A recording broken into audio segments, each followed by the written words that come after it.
The personal views and opinions expressed by our podcast guests are their own and are not legal advice or official statements by their organizations.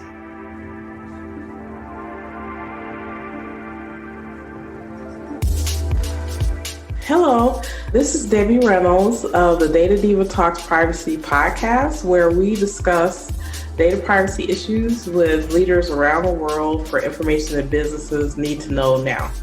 Today, I'm very happy to have a special guest with me today, Beth Winters of Aparavi. Hi, everybody. Thanks so much for having me, Debbie. Glad to be here. We collaborate on content related to data privacy, and I have been cooking up this podcast for several months, and I thought, wait a minute, we should do something together, because we do this. I always love our conversations, and I'm delighted to be just have another opportunity to talk with you. So you're in marketing at Aparavi, and maybe you could describe a bit about you and your role there. And then also I want to talk a bit, or have you talked a bit about something you said to me once about being a recovering attorney. So sure. Talk about your transition, your career, and what you're doing now. Sure, absolutely. Well, I started off going to law school right out of undergrad, kind of not knowing what I wanted to do. But I was interested in intellectual property law, and specifically working with creative people. So in the copyright and trademark space, I did a concentration in intellectual property law at Boston University, and did some work with Volunteer Lawyers for the Arts up in Massachusetts. Started doing some webinars and articles on topics in art law, as well as copyright and trademark law related to artists, a little bit of estate planning for artists. And while I really enjoyed the people that I was working with, I loved working with creative people and helping them out with their legal issues. I found that the work itself wasn't as engaging to me as the marketing side of things. So I started transitioning into marketing after practicing for 4 years. I graduated in 2009, so this was the last recession, and it was kind of a difficult time anyway for myself as an attorney trying to find my way. I was kind of glad for the opportunity to obviously follow my passion in terms of art law and copyright and trademark law, but having that easy out as well was nice. I made that transition into marketing after about 4 years. Moved back to New York.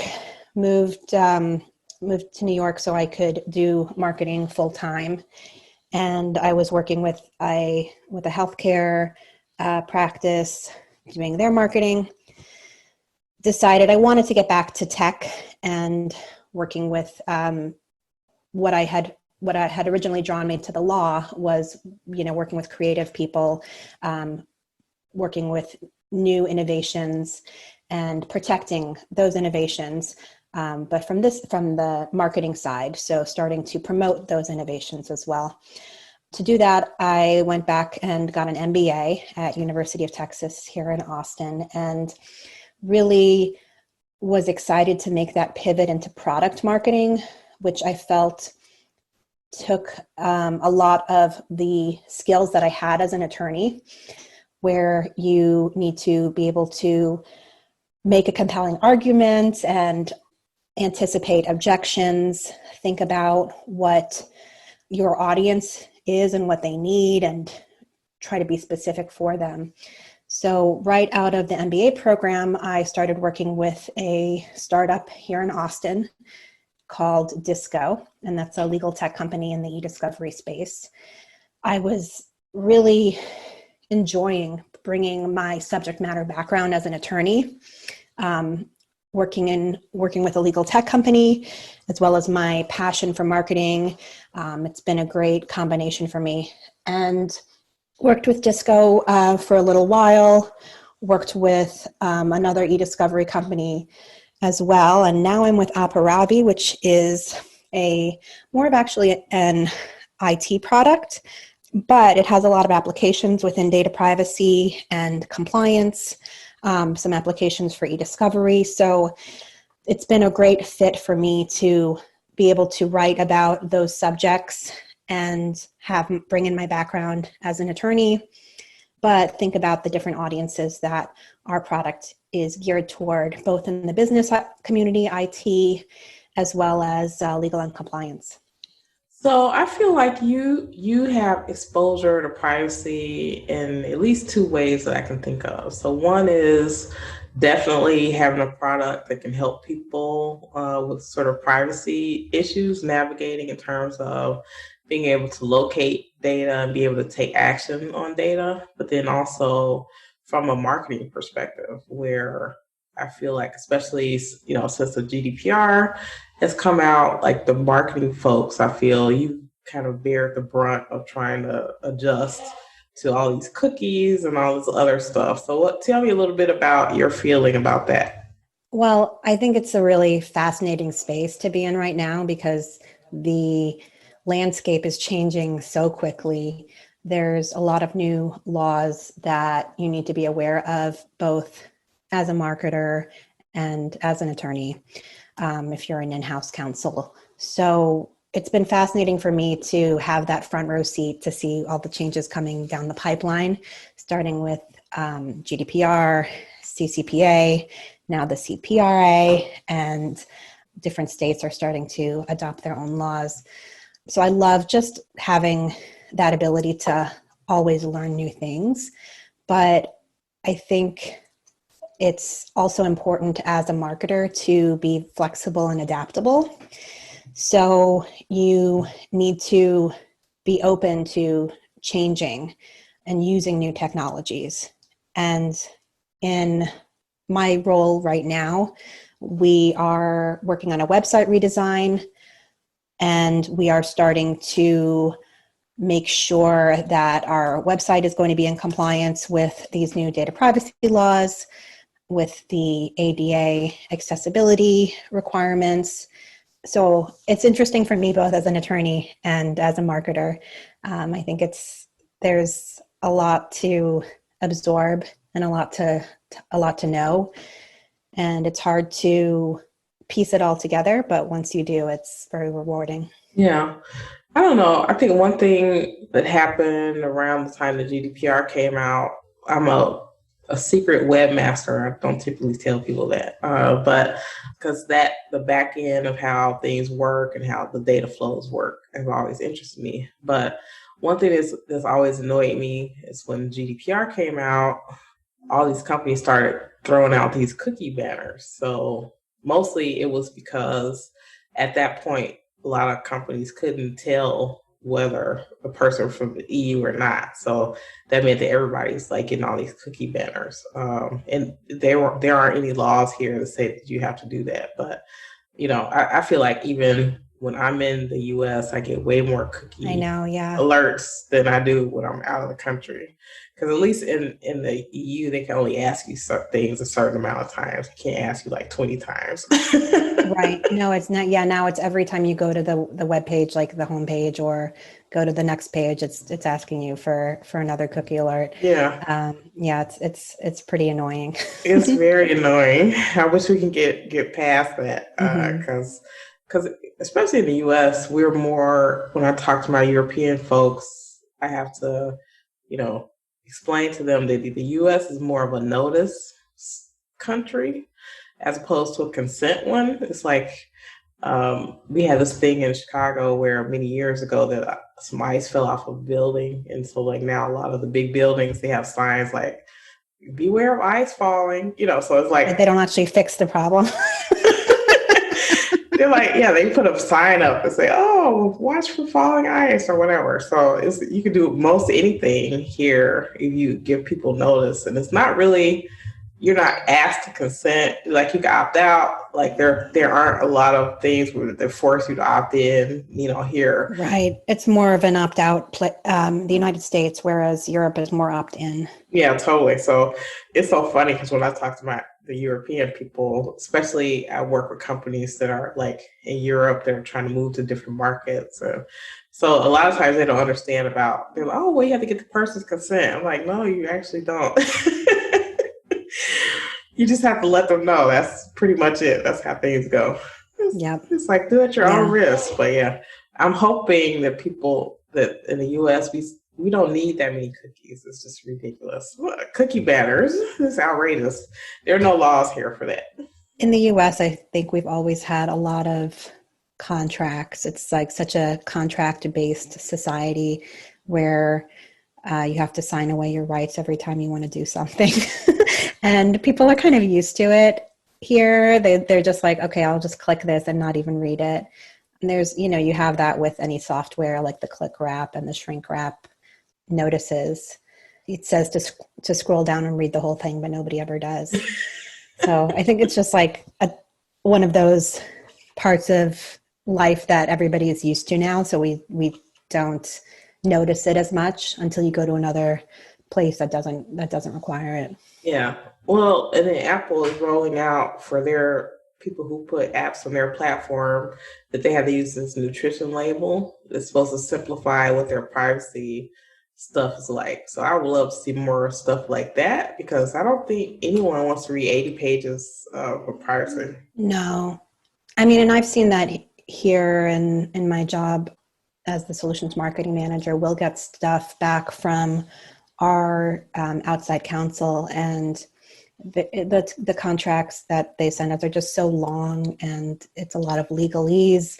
So they're overly complicated. It's just a lot more complicated than it needs to be. And things are hopefully moving back toward, plain English and making things understandable. That's the whole point of a lot of these laws and data privacy is to put people on notice. So they have to be able to understand what it is they're signing away. Yeah, what they agreed to. Like I have friends that have kids and they, let them use phones and apps and stuff like that. And it's like, you just download whatever and play whatever. But like if your kid told you, hey, I'm going to go down the street and sign this 80-page contract that I didn't read that's going to possibly impact my life in the future in ways that I don't think about. Like you'd be like, right. Wait a minute, this is not, wait. Right. And that's what's interesting about the new, the California laws. They have the rights for minors. So you're not supposed to sell the data of a minor under the age of 13. You're not, for a minor under the age of 16, you need to have parental consent. I mean, how do you enforce that? How do you really implement that? It becomes really, really challenging for companies. Yeah. So this, I think, is funny. So the CCPA and now the CPRA have garnered a lot of interest internationally. So I have people in Europe talk about the CCPA more than people in the US because they're very interested in what's happening, especially because Silicon Valley is in California and a lot of the things that we are going to have to deal with privacy regulations, their customers are wanting them to make it easier for them to comply. So I think that, besides the legal part where people are trying to comply with CCPA, there's also kind of a product part of it where you're saying, okay, now because we know we have CCPA, people have these requirements, let's make it easier for them to get the data that they need to comply. So what are you seeing? In our product, we are all about intelligence and automation. So we want to give you that accessibility into your data, the ability to customize and to take batch action on your data. And because of these new regulations, there's a lot of startups who come forth and say they have all of the answers. And it's hard to compare them on the business side to know what one does versus another and how they help, because they're not going to all help with all aspects of all the data privacy laws. So there's those cookie companies that you mentioned. Which is not I don't know, rocket science, I think. No. But there's also other types of products that are geared more toward IT and understanding your data and being able to search for data to comply with a DSAR request, and that's like what we do. Then there are just workflow companies that try to make sure when you get a DSAR request that it's sent to the correct department Right. in your organization.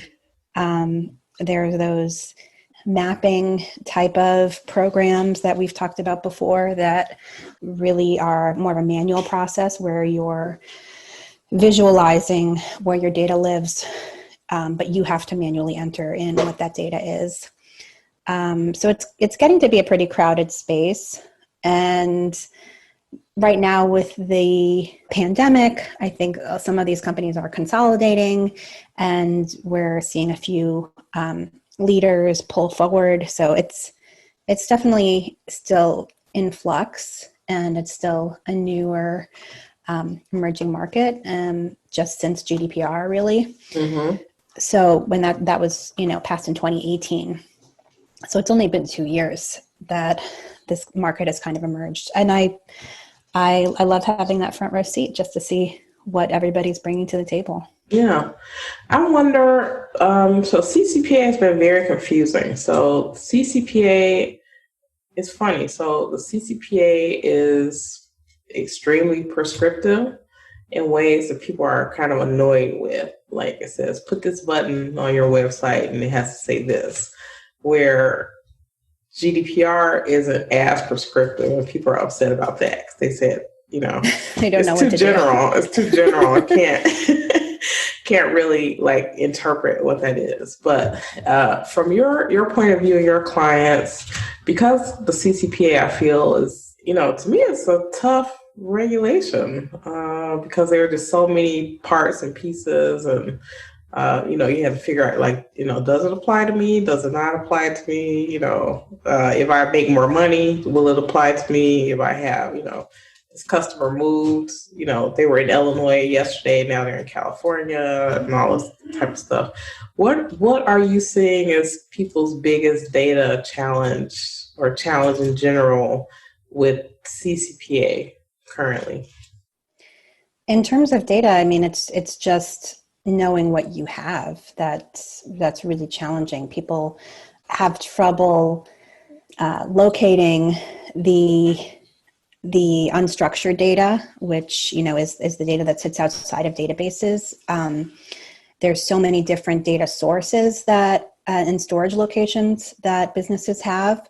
So there's not only are there multiple clouds that host their data, but then there's the on-site, on-prem storage. There's endpoints for all of the employees. Each employee has their own computer and workstation where they are probably downloading things that they're not supposed to. So it's really challenging to have that oversight and have that visibility into what you have and where your potential risks are. And I think it's also really difficult to take action on that, right? So some companies just will tell you what the problem is, but they don't tell you how to fix it. And that isn't really that helpful. So you need to be able to, not just know what the risk is, but know how to fix it. Yeah, it's like, beware, here's a pothole, don't fall into it, Right. Do it at your own risk. Right. It's like those falling ice signs.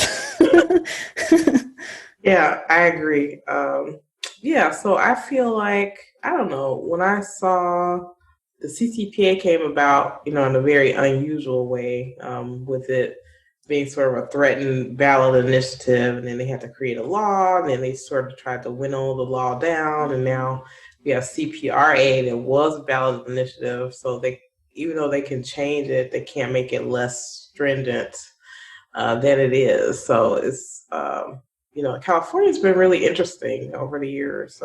Yeah, and I mean, even like there's been changes to the CCPA, just since it went into effect in January. I mean, it hasn't even been a year, and they're changing the law already. So it's a lot to keep track of, and customers are having trouble. They don't know what laws apply to them necessarily, because it depends on the country that they're operating in, where their customers are, which is not something that legal has access to usually. They don't always have access to the data and to the same business resources that other departments have. So they need to go through IT and make a request, and it becomes really complicated to get something done when you're working across different departments in an organization without strong leadership at the top from a data privacy perspective that really cares about it. Yeah. With the CPRA now going to be in effect in 2023, what big changes do you foresee because of the CPRA that we haven't yet seen with the CCPA? Is that a hard question? No. I think one of the new unknowns is this new enforcement agency, CPPA. So we don't know what they're going to do. They have the ability to make new laws and give new guidance, which I think will be helpful. I mean, I think we like having a more prescriptive approach here, knowing what we can do and what we can't. So the other concern is that a federal law will come along and replace CPRA, and then we're going to have to throw that out the window, and all of the other state laws.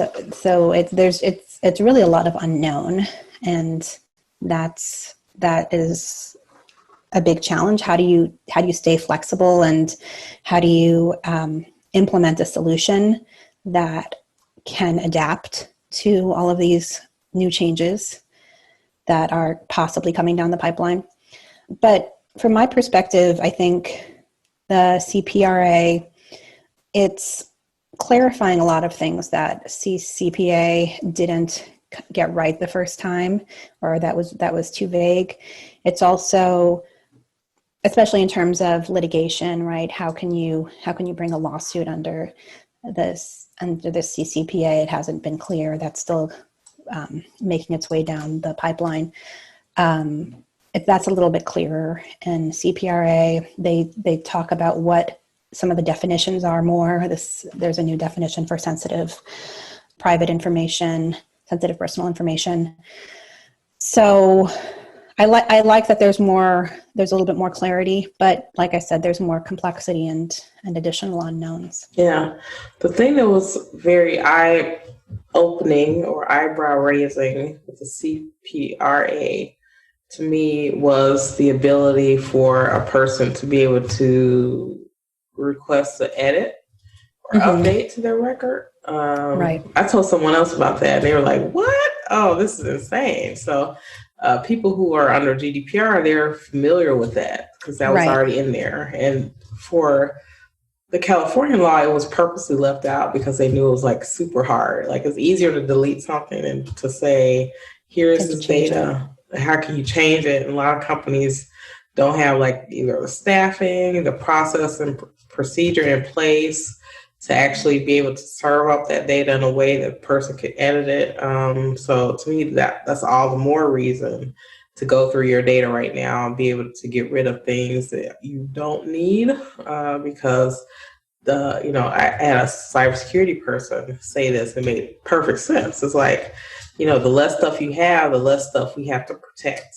Right. The less stuff that you have, the less data privacy issues that you have. So especially go ahead.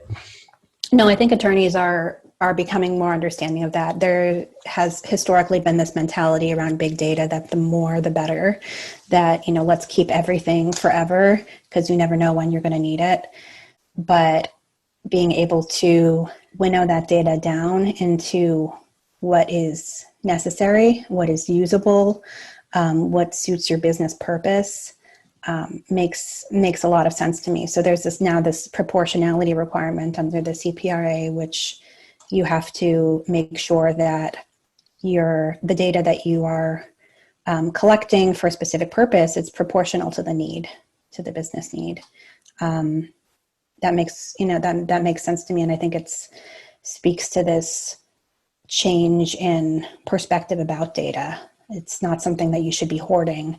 It's about something that you should be using intentionally to some sort of end. Like, what are you going to do with the data? Why else would you collect it? Yeah, I feel like this really hits on an issue in the legal space that I feel like we've had that comes up in e-discovery all the time, and that's like keeping stuff way, way too long. Mm-hmm. Even though people make a lot of money from that because you store stuff and you have to pay for it, obviously. But, right. The idea that it's just sort of open end, I don't know, legal holes going for years and years and years with no really good reason. And then just the cost associated with that, I think people, it's funny. So it's like if you have someone who has a case, it's really hot and heavy in the discovery stage, and then they like to go into like whatever the next case is. So it's almost like a case that has a lot of data. It's like an abandoned amusement park, right? So it's still, all the stuff is still there, but no one's actually using it. So right, they put it into like cold storage. You have it in this different tier storage, but I think there is this fundamental shift that's happening with the mentality around big data, because the technology is emerging that makes it easier to have insights into that data. I mean, big data analytics, that term has been around for a while, but it didn't mean a lot when you really couldn't, when the data wasn't clean. yeah. And big companies will hire data analysts. They're concerned about big data. How can we use it? How do we make that into a competitive advantage? How do we monetize it? And even large companies that you think have their data act together, because they're all about data, that's like what they do. They don't know, they don't understand it. They don't know what they have. And only now are some solutions coming out that actually give you those insights that you can use that are useful to you.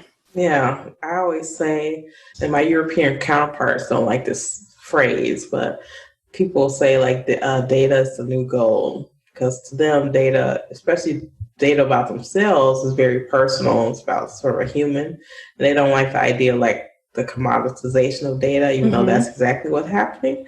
But I like to say that insight is the new goal, because if you have a lot of data and you can't make insights from it, it's like worthless. Right. It's just junk. Right. And if you are not capturing all of your data sources, if you're not capturing all of the data that you have, then it's an incomplete picture. Then your projections are going to be wrong. I mean, when I went to business school, I was surprised that you can make the data say what you want it to say. There's so many different ways to manipulate it that you can always make kind of an upwards line going up and to the right. And just by changing the inputs, changing the messaging somewhat, you can really change the message that comes through, change the insight. So data is only as good as your ability to draw insights from it. Yeah.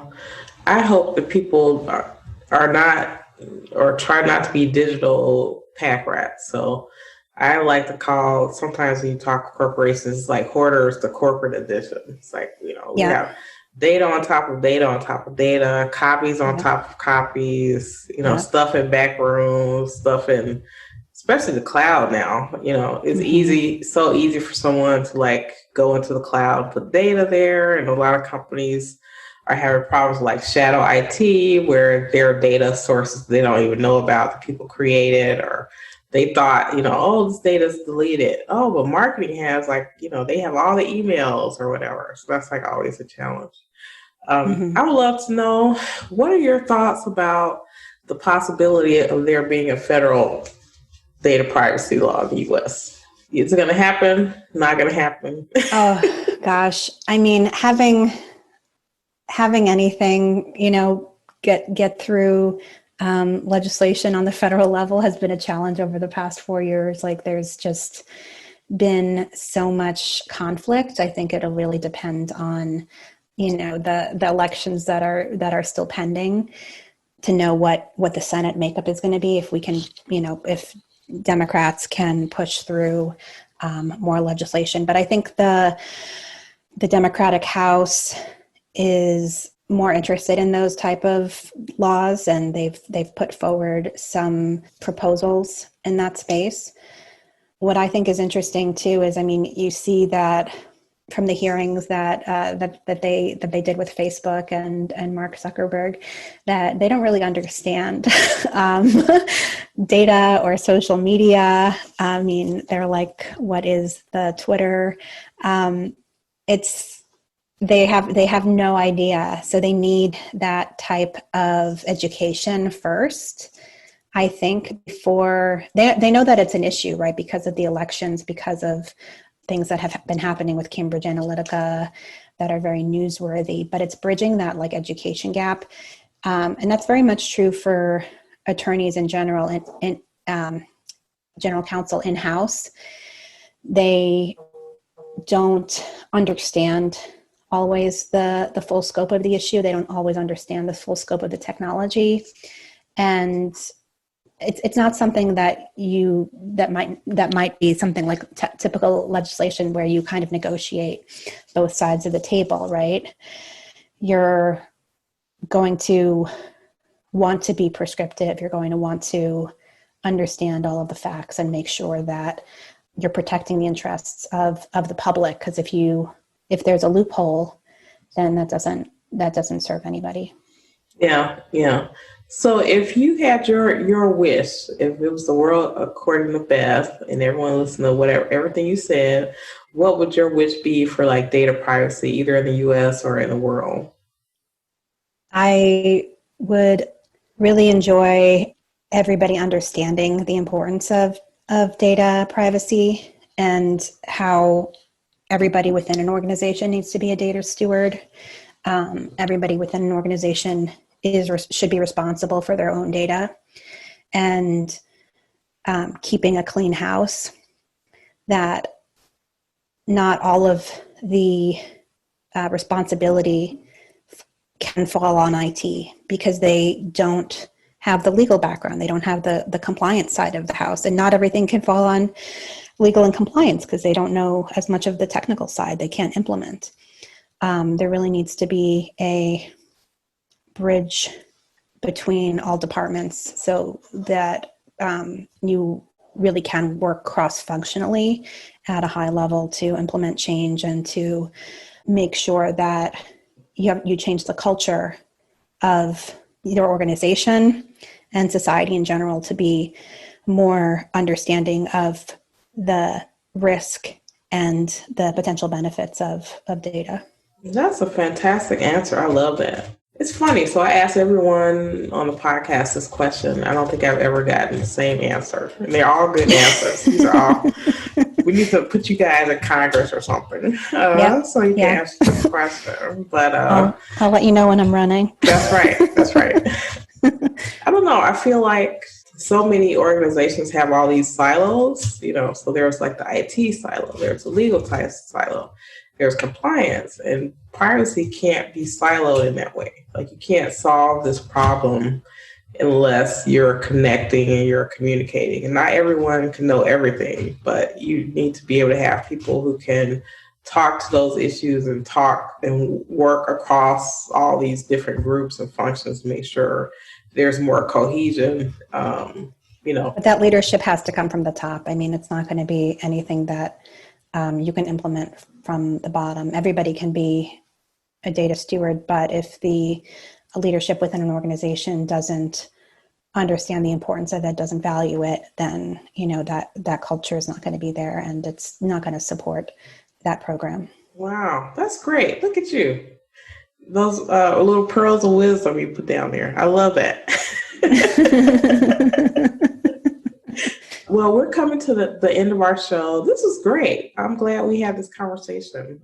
Me too. We end up collaborating on a lot of stuff, and it's interesting to see. I like your pragmatism, which I'm very pragmatic as well. But then just understanding these issues and how you really what you need to do to actually make a positive change, right? So we're all about getting you from where you are now to getting to a better place. So I think that's really great. Yeah, absolutely. And I mean, I think that it really speaks to the purpose of, our product and our organization. It's just that we care about data intelligence and automation. We care about, making meaningful insights and bridging all of those gaps within an organization, making sure that the data is usable and helpful to multiple players in an easily accessible way that even an attorney like me could use. So tell people how they can contact you and contact Aparavi.